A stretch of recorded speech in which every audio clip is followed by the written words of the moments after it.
You ever plant a beautiful new aquarium plant, and 2 days later, it melts into mush like it got scared of living? Yeah, we've all been there. You walk past the plant section, you see those perfect green leaves, they're waving gently like they're whispering, "Take me home. I'll make your tank look amazing." And your brain goes, "Yes, yes you will. You're the chosen one." But then you put it in your tank, and boom. The plant collapses like it got hit by emotional damage. Leaves fall apart, stems go soft, crypts vanish overnight like they entered witness protection. And you're standing there like, what did I do? Why does everything I love turn to soup? So today, we're fixing this. Because if your aquarium plants are melting or not growing or just refusing to be great, there is always a reason. Some of these reasons are simple. Some of them are science. And some of them, some are things you absolutely need to stop doing.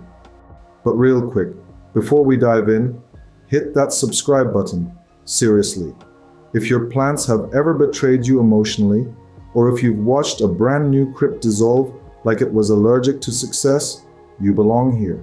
We troubleshoot tanks, we fix mistakes, and we laugh through the chaos together. Now let's get started.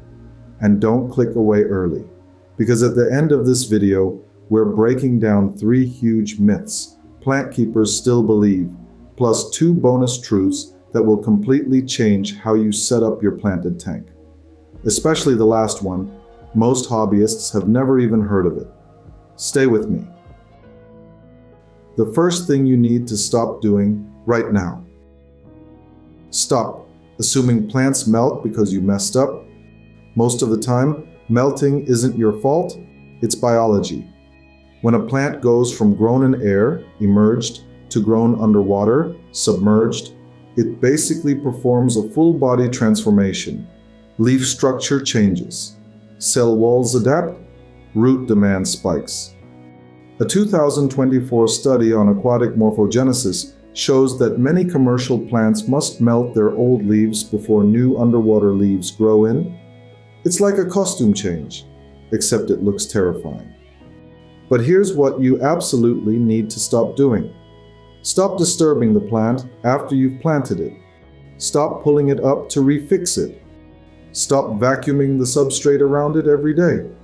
Stop moving it around like furniture. Every time you touch it, you restart the adaptation clock. Second thing to stop, overpowering with light. Many beginners think plants are melting, must be too little light.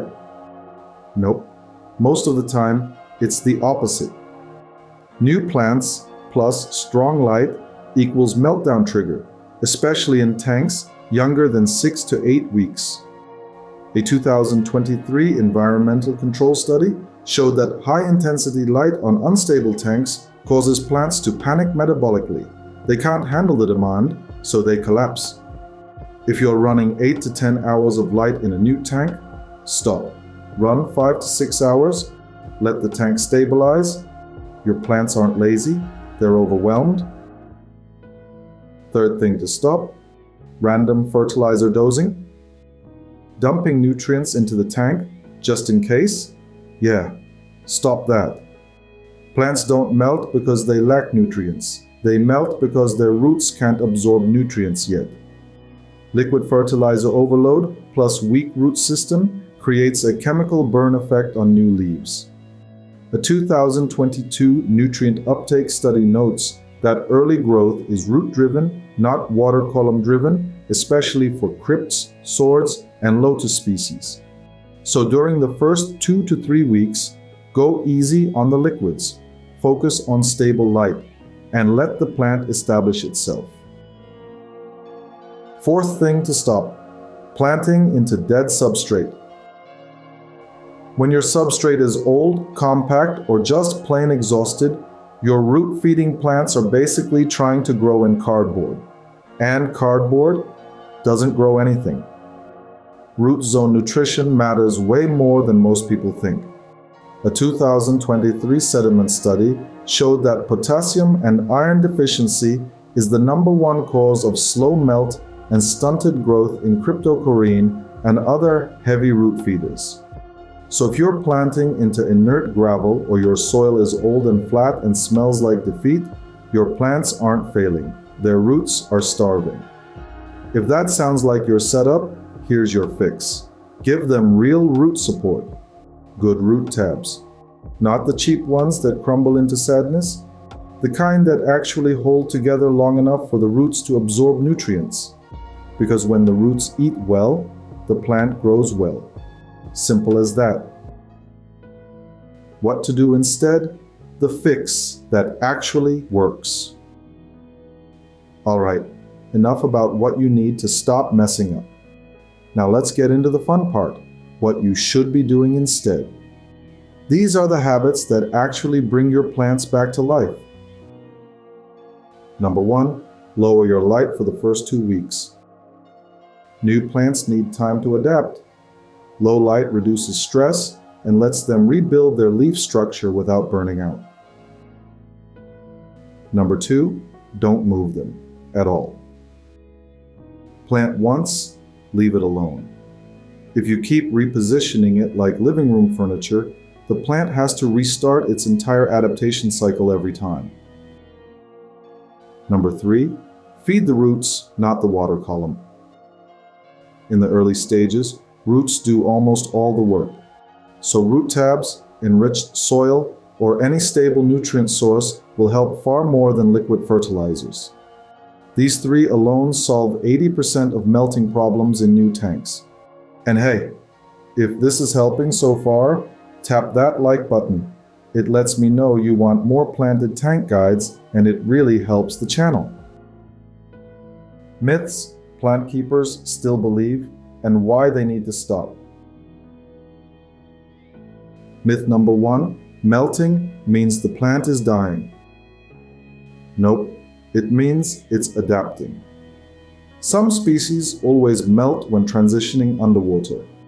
It's a wardrobe change, not a funeral. Myth #2, more light equals faster growth. Not even close, more light equals more demand. If nutrients or CO2 can't keep up, light becomes a stressor, and melt follows. Myth #3, plants melt because your water is bad. Studies show that melting is triggered more by environmental change than by water parameters themselves. Stability beats perfection. Bonus truths, the stuff nobody tells you. Bonus truth. #1, very bright, thin leaves often mean the plant is starving.